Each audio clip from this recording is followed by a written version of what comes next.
months ago, I made a video where I basically All right, so this is background NPC. One of my favorite YouTubers. They did a video called "Nintendo's in Trouble," or "I'm Done with Nintendo Part 2." broke up with Nintendo very publicly on the internet, very peak millennial behavior, and I am not proud of it. But since almost 630,000 people watched that very public therapy session, I figured that I would do a follow-up, kind of like those Where Are They Now reality show segments, except it is just me and my increasingly complicated feelings about a gaming company. In my first video, I talked about how they had been weaponizing our nostalgia, turning childhood memories into soulless business models. I touched on the Gary Bowser case, the creator takedowns, the $80 Mario Kart pricing, all of it. And I said I wasn't buying a Switch 2, which, again, like I said in my first video, if you did buy one and you are having fun with it, I genuinely am happy for you. But based on everything that has happened, It's $80. I've been out of loop. First of all, when did the Switch 2 drop? Okay. Yeah, I didn't even really know that had really dropped. Honestly, my kid did not ask me for one, so I'm wondering how popular they even are. $80 though for fucking Mario Kart. That's got to be like a new high, right? and since launch, I feel pretty good with my decision. Because since then, Nintendo essentially scoffed at my breakup video and has decided to just speedrun. This is really her sticking it to Nintendo now, right? Because she not only is it I'm done with Nintendo, blah blah blah, but she's literally playing Power World. Every possible way to prove my prior points, with patent wars escalating, USB ports getting encrypted, Brazil threatening to sue them, and raising prices on 7-year-old consoles. Here we are. So 3 months later, let me tell you where I'm at. After all this time, did I stick to my guns? Did I stay strong in the face of Donkey Kong temptation? Well, yeah, Nintendo has made my decision pretty easy, so let's break down exactly how. The Power World thing is kind of old news at this point. Actually, it's coming up on its year anniversary, I'm pretty sure. Nintendo sued them. I was gonna say, holy shit, we've been waiting to hear what happened with the Nintendo v Power World lawsuit for like a whole fucking year now. Forced changes to mechanics that people loved. But there have been some very interesting developments lately. A new hand touches the beacon. Two more Pokemon clones are coming out. Oh boy. companies recently dropped their version of creature collector games, and to be real with you, I am fascinated and terrified in equal measure. Hoyoverse, the people who make so much freaking money from Genshin Impact, just showed off Honkai Nexus Anima, which, yes, I agree that it rolls off. Oh, Pokemon should be scared as fuck. Genshin Impact is pushing into the collectible collectible monster space. Yeah, I'd be concerned. That's because Nintendo has not been able to manage to wedge a foot into any kind of like online space. They have not been successful with any of their like Pokemon online kind of shits. I feel like the cross-platform playability of the Pokemons just has sucked in general. That's coming from somebody that did do some tournaments in Sword and Shield. It just pretty. I mean, meh. They keep like fishing towards doing an open world MMO kind of styled game, but they never really pull the trigger on it.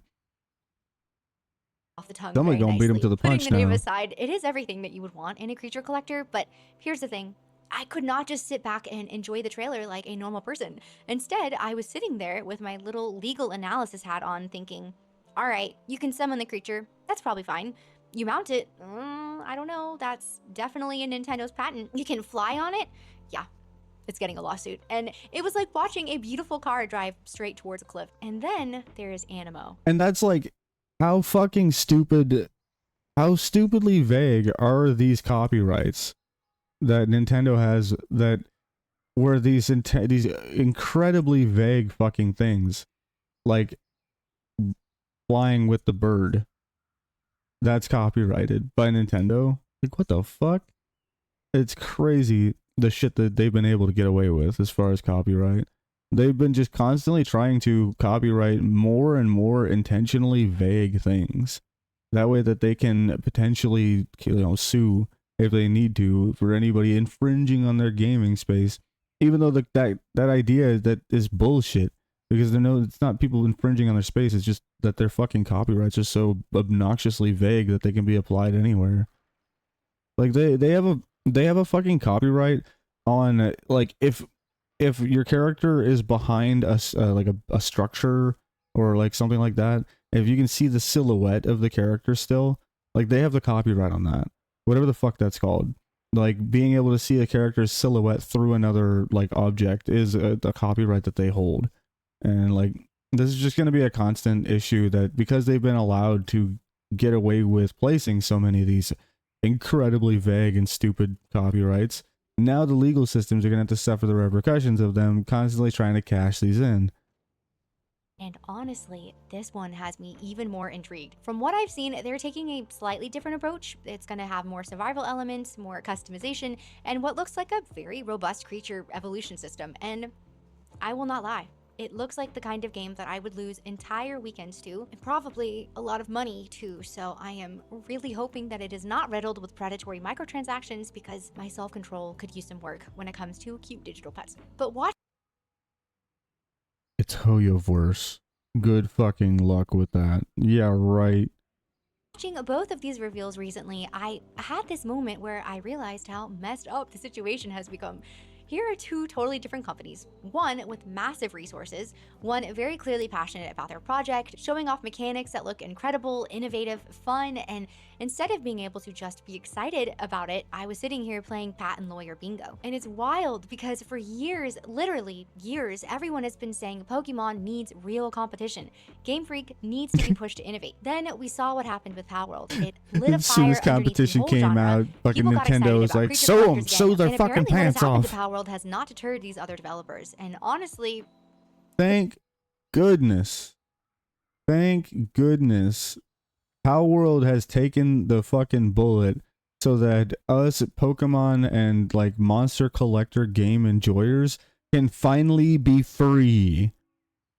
And then what I mean by that is, yes, Pokemon is amazing, it's good, but the problem is Pokemon does not challenge Pokemon, and that is why Pokemon has been one of the most stagnant and unmoving of any gaming genres out of all of them. Like, the Pokemon Sword and Shield that we played on the fucking Switch is so incredibly damn near identical to Red and Blue that we played on the Game Boy over a decade ago. That's a problem. Yes, it's a good game, but it needs to fucking evolve, and they haven't been forced to evolve because they've had the entire monopoly over the space, and they haven't had anybody that's been able to like push them into innovating. So this is just good for gaming in general, that they're stupid, this monopoly over the space is being flipped over. good for them. Now we are finally getting companies with actual resources willing to try something in that space. Hoyoverse exactly. has that we can fight Nintendo in court and not even notice the legal fees type money. They have international reach, experienced legal teams, and a track record of taking on established giants. If Nintendo does decide to go after them, it would definitely be a very different kind of legal battle than the Palworld situation. IP expert Florian. The only reason why the Palworld lawsuit has gone past a 5-minute like deal is just money. It's purely money. It's that it's David versus Goliath. If like Palworld had an equivalent legal team, I don't think it would have lasted a fucking fortnight. I think that shit would have been done in a few days. Mueller looked at the Hoyoverse game and said that it clearly infringes on Nintendo's newly revised patent. You know, the one that they ended up changing like mid-trial during the Palworld case. The one that now covers basically any rideable flying creatures in games, which is just... It's dumb. It's very dumb that we're at a point where riding a fictional animal is somehow patentable, but I digress, because here is what is different this time. If Nintendo does try to enforce this against Hoyoverse, we might actually get some clarity on whether or not these patents hold up against a company that can't afford to fight back. Part of me is almost hoping that... I don't know if Nintendo will pull that trigger. I don't know if they will. I think they'd be fucking stupid too. Because I think they know they would lose, and it would be the first loss that would be the chink in their armor kind of deal. You know, because right now, Nintendo has a perfect track record. They have never lost a lawsuit, ever. And I think that that would be the first one I do, because that's trying to, like, no judge, even a judge that doesn't understand video games, even, and this is why, like, that I hope it does go to this point, but I know it won't, because even Nintendo knows what the deal is with this. Even a judge that doesn't have a fucking smartphone, even a judge that has like a flip phone and doesn't do anything to do with freaking, you know, games or videos or any of that crap, they're gonna look at somebody riding an animal in a game having been copywritten and be like, well, okay, but that's an incredibly vague concept, right? Even somebody that doesn't understand video games is going to look at that copyright and be like, wait a second, that's kind of really fucking maliciously vague. They do try, because it would be really nice to see Nintendo get a taste of their own medicine. But patents are just the beginning. Nintendo looked at that situation and thought, you know what?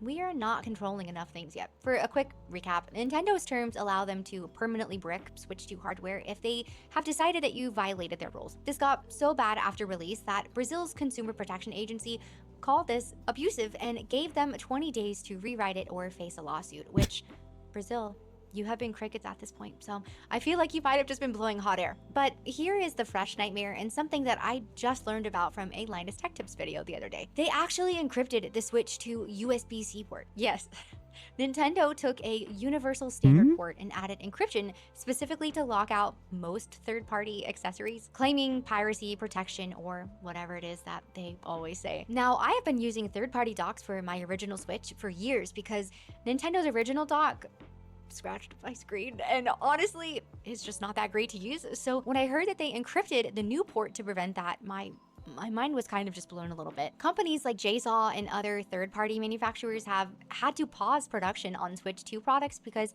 Nintendo's encryption just breaks their stuff. Nintendo looked at a universal standard and said, actually. So they encrypted the charging port on a fucking Switch. The Switch charging ports are encrypted now. Nintendo, what are we doing? What the fuck are we doing? There's got to be some maniacal motherfucker running that business right now. They got it, like, I almost want to say it's like three, you know, like mid-20s dudes that are running the place. They're like, dude, you know what we should try next? You know, it'd be totally funny. Like, if we try and copyright just, like, you know, like flying on a bird or something, you know? And they're all just like, yeah, dude, that'd be totally cool. No, it's definitely more diabolical than that. No, that's not universal anymore. Only our approved accessories work. Like, just think about that for a second. It is your $450 console that you bought and paid for, but Nintendo gets to decide what cables you can plug into it, even though it's USB-C, and that is supposed to be, for the most part, universal. This really is the greed they talk about in the Bible. This is not about preventing piracy. This is about Nintendo deciding that even something as basic as what dock you prefer should always go through them first. And if you bypass their encryption, well, refer back to that whole console break. It's them trying desperately to cling to any form of monopoly they have left as it's being torn away from them piece by piece. Now let's talk about what happened to those affordable options Doug Bowser mentioned when the Switch 2 first launched. You remember that too, right? When he suggested people could just stick with the original Switch if the new one was too pricey? Well, about that. For the first time in industry history, Nintendo raised prices on their old models. The basic Switch jumped from $299 to $339. They made the old Switch more expensive? That's fucking diabolical. What? What?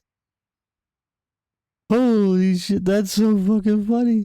They put out the new one, so they made the old one more expensive. Like, you think you get the old one cheap? Nope, fuck you. Oh my gosh, they should have brought it down. This is such a nail on the head example of how fucking ridiculous Nintendo's like headspace has to be.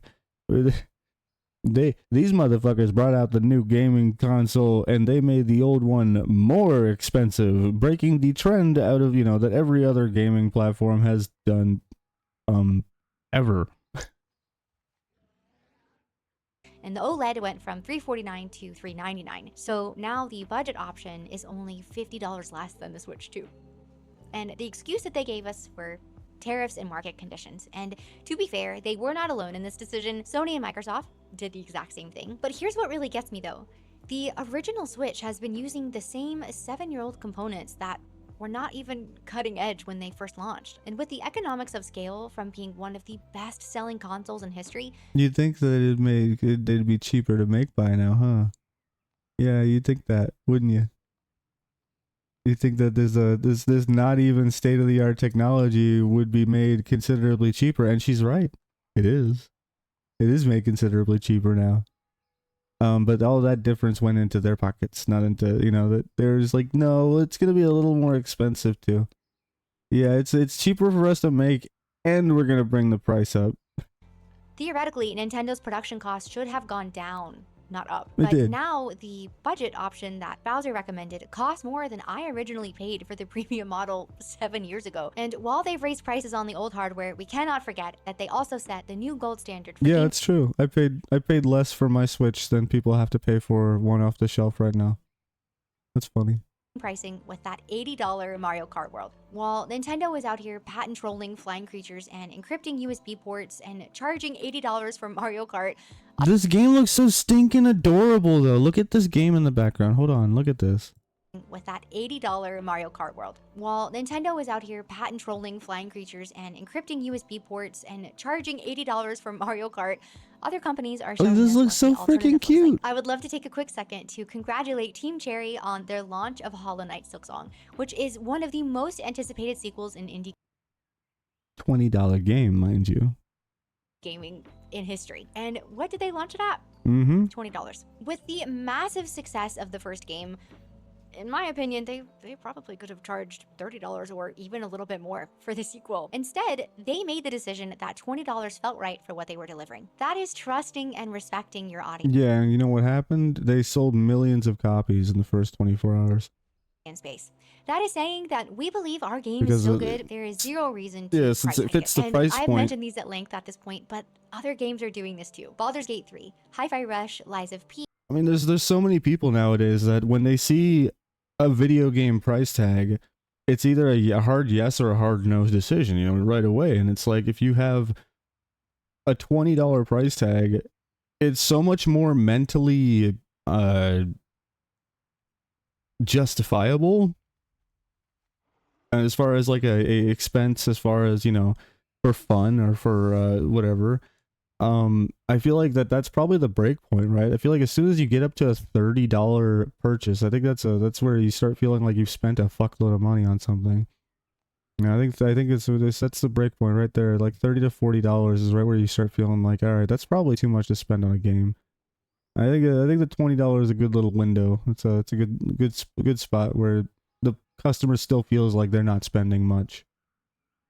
Clair Obscur, incredible games with real creative vision launching at or below $60. These developers, some of them which are very small, are taking big risks and somehow still finding ways to be way more accessible than Nintendo's 17th Mario Kart. The contrast is just really sad. Nintendo's first-party lineup for the rest of the year going into 2026 is looking pretty bare bones at this point, but they continue to spend so much more energy and money on lawsuits rather than innovation, more time encrypting universal ports than creating games. And then you have teams like Cherry, who have spent the last 7 years working to make something incredible and trusting that the quality will speak for itself. So here is where I'm at 3 months after my very public Nintendo breakup. I don't regret it, not even a little bit. If anything, having this distance from them has given me more But it looks like clarity you get to because play every as the patent, Mons. lawsuit development, every encrypted port, much more energy and money on And as lawsuits the- rather than Oh innovation. yeah, see, like more you can time possess them and encrypting play as universal them. ports than creating games. And then you have Dude, that's fucking cool. There's nothing like that in Power World where you can take over your Mon and play as them. teams like Cherry, who have spent the last 7 years working to make something incredible and trusting that the quality will speak for itself. So here is where I'm at 3 months after my very public Nintendo breakup. I don't regret it, not even a little bit. If anything, having this distance from them has given me more clarity, because every patent lawsuit development, every encrypted port, every console bricking, every price increase just reinforces that Nintendo has Oh yeah, they're a fundamentally fucking lost the raffle plot. cow. And like I came to discover in my Or first lol video, cow, whatever you this want to call is it. not just corporate overreach. Nintendo is or the fucking only lol cow of the anti-consumer business, behavior. like the It is gaming business space. systematic control over every aspect of how we interact So everybody with their just clowns products, on how and ridiculous it is only their gotten antics worse. are. And that girl who ugly cried at the Breath of the Wild trailer is still in here. Deep down in her heart, she still believes in that Nintendo magic. But she is also tired of watching a company choose control over creativity, litigation over innovation every time. And my hope is that Nintendo could change course tomorrow if they wanted to. And I would want nothing more than to fall back in love with them fully. I don't The Nintendo that you fell in love with does not exist anymore. Hasn't existed for a long time.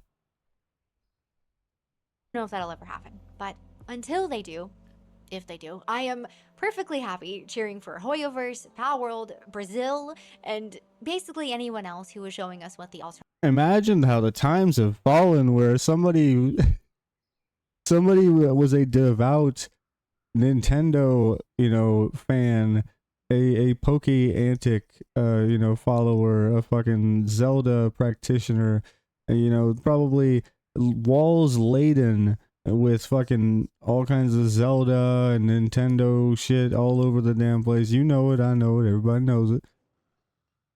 And she's playing Genshin Impact now. Hoyoverse got her.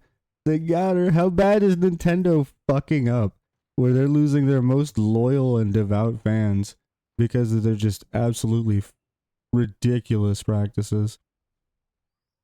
What's sad about it is the vast majority, like the 98% of people, the people that buy all their products and stuff, they have no fucking clue. Most people have no clue about any of like Nintendo's legal matters or any of that bullshit. I try and I keep up with some of it, but even I'm not as in the loop about it. But shit, they're it's gonna slowly become more and more public. Them taking on Palworld was a small thing because Palworld is small. But you bet your ass if they try and swing at Hoyoverse over their creation, this will be a whole nother kind of like legal battle. This will be some like Godzilla versus Mecha Godzilla. I don't remember the other dude. There was another one that Godzilla fought all the time, right? Anyhow. Alternative looks like. If you made it to the end of this video, thank you so much for being here. And what do you think? Are your friends and family as confused by your gaming company feelings as mine are? Let me know in the comments. And until next time, may your creature mounts be patent free and your USB ports be unencrypted. Thanks again for being here, and I'll see you in the next one. Hey, I'm YL, and I could be live right here, right now. You won't know until you check. See ya.